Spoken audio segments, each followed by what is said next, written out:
Yeah. Like now Farouk has wielding power over Ruto. Why Farouk has so much power over Ruto? In that family, there is one zombie child. Bethel Clouds TV, empowering lives. Apostle, you know your name is history. Yes. It's written in the book of history. So we can say you're a historian already. When it comes to leadership, there's so many things people don't know. There's so many secrets people don't know. But then you as Waruinge, the historian himself, who is Barngetuni and how did he help Uhuru become president? Not only, let us not only concentrate on Barngetuni. Barngetuni was one of Moi politicians, Moi trusted politicians. Okay.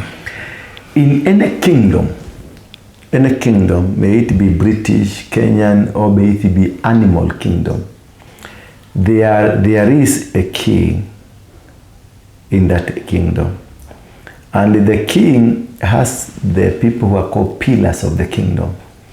And we have the princess and the princess and the princesses and all manner, the structure, the security and everything.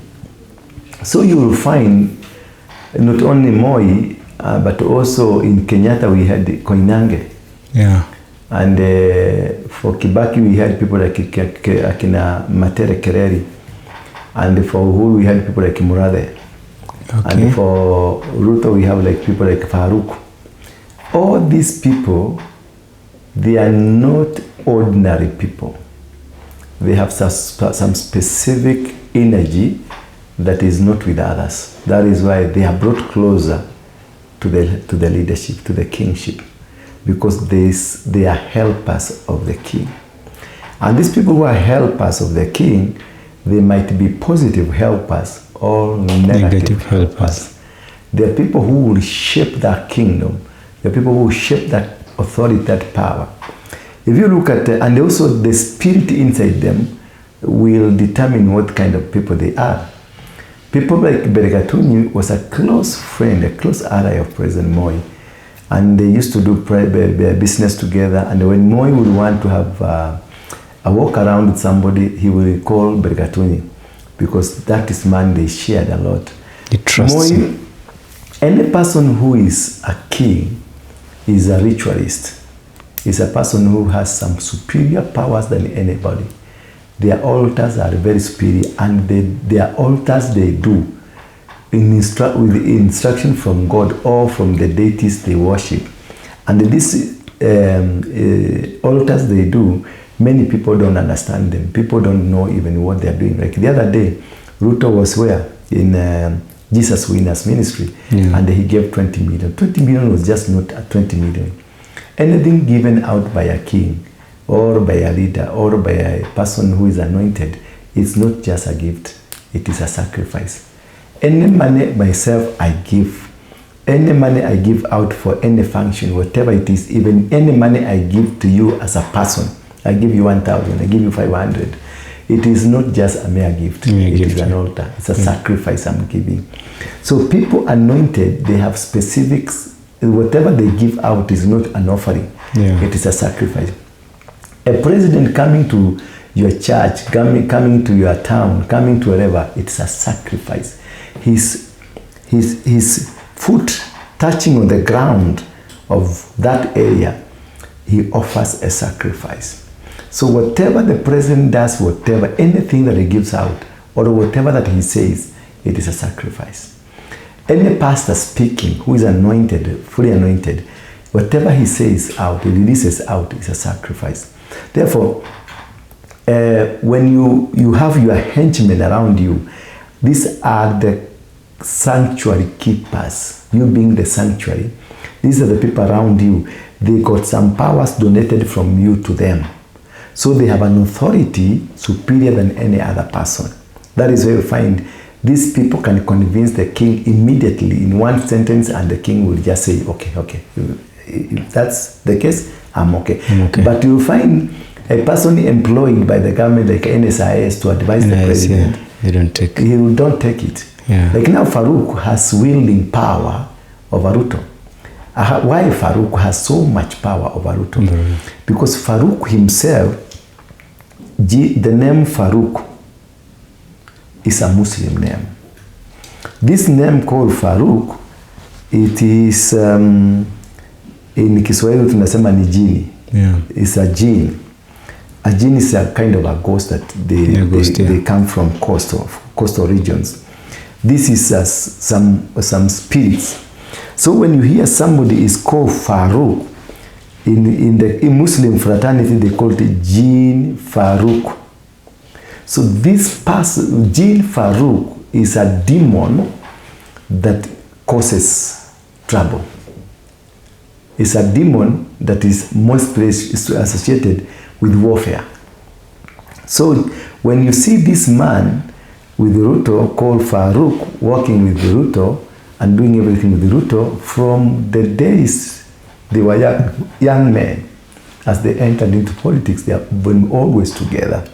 So sometimes if you go to many families, those rich families and believed to have idols, believed to have demonic powers around them, in that family there is one zombie child with autism or something that just weird.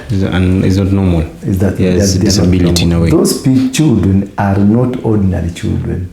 They are altars. They were meant to be so by the owners of this child. Their parents, the mother, the father. They're the one who caused this child to be this way. Why? Because this one is meant to be a custodian of the demonic powers. So they're the one who are carriers. Though you store it. Yeah. The demons you can store in yourself, and also you can also store in somebody. Especially those who pretend to be going to church, yet they are devil worshippers, they don't store those demons inside them. They store these demons inside something, a dog, a cow, or such children. So that when they need those demons, they summon them for use and then they return them. And you see those children, the funny children are loved by these owners. It's like a pet. They're loved because, and they can do anything for them. They can do sacrifices for them because that's the custodian of what they own. That's a custodian of what they have. Therefore, what happens is that that child, not unless the demons in them are removed, you cannot be able to deliver the parent, the mother, because you'll be delivering a mother who is not carrying a demon, but has a demon outside her body. And therefore, once you go, the demons will refill back because they were not touched. Okay, yeah. Are you getting me? I'm getting you. So, Jinn Farouk is meant to fight battles on behalf of somebody. Yeah. So if you look at Farouk himself, he fights every battle for Ruto to make sure that nobody can touch. That's a man who can bite a bullet for Ruto. To save Ruto. Yeah. You can do anything to save Ruto. So you keep wondering how and why does he have so much power? So his powers comes from the name Farouk. Okay. You get me? Yeah. Birikatuni the same. And if you go to Eldoret, there is a street there where that's where the politics of Uasin Gishu is decided. That's a place all politicians must visit. So that's like an altar. Because that is an altar. Oh, okay. That's an altar. Then if you go to look at the Kenyatta family, they had the Koinange. The Koinanges until today, they have power. They are controlling and they are manipulating because they meant some transactional offering. They crucified, they offered bloods of people, they offered bloods of animals, they offered bloods of many things. That is why they have accrued power until today. They are able to control, to manipulate, to do. They control the economy. Let's see, Kenyatta family still controls the economy. Yet the father died long time ago. They own the largest chunk of land in this country. The one decision of Kenyatta, Uhuru can make a decision worldwide because of the sacrificial transactions he has done, he has made over the world. And therefore, see, he can call the president of Vietnam when something just happened. Yeah, that's wondering about that. Ruto tried, but he was told just keep off. And Ruto is the one that is the crown. Now you see who is running the nation. Yeah. You see who has the spiritual powers. It is not Ruto, it is Uhuru Kenyatta. We are coming there. You're getting it? So, because there are transactions that were done in particular altars, and how also powerful is your altar? How is it a local altar or an international altar? So, and these altars become big depending on the sacrifices done upon it. Bethel Clouds TV, empowering lives.